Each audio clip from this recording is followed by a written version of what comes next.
हमारे से कोई बातचीत नहीं हुई। चुनाव तो होने वाला है, इसीलिए तो नॉमिनेशन डाले हैं। और जब नॉमिनेशन डालते हैं तो चुनाव के लिए ही डालते ना। कुछ रात को कुछ बातचीत सर, कुछ आइस ब्रेकिंग कह रहे हैं कि शायद आपको डिप्टी स्पीकर का पोस्ट पे अभी भी आप लोग अड़े हुए हैं सर। नहीं, अब तो बातचीत ही नहीं तो सवाल उठता नहीं। तो यहाँ पे मल्लिकार्जुन खड़गे साहब।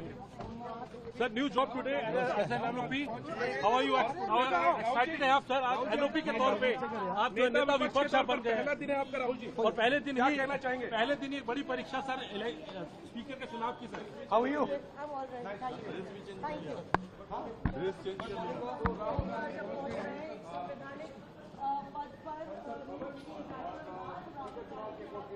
पहली बात तो खैर स्पीकर किसी पक्ष का या किसी दल के नहीं होते, वो पूरे सदन के होते हैं। सत्ता पक्ष हो विपक्ष हो सबके होते हैं। ऐसे में सर्वसहमति से इनका चुनाव होना चाहिए, ऐसी एक परंपरा रही है।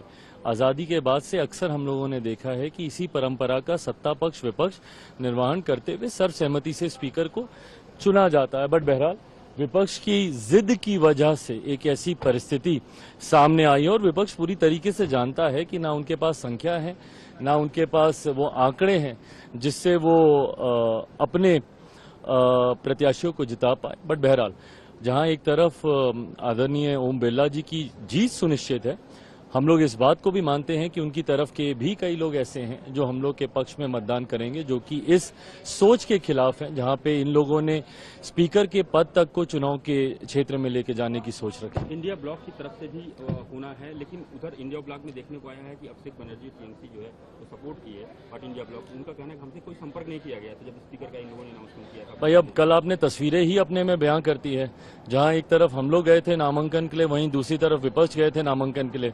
हम लोग के साथ पूरा एनडीए एकजुट दिख रहा था।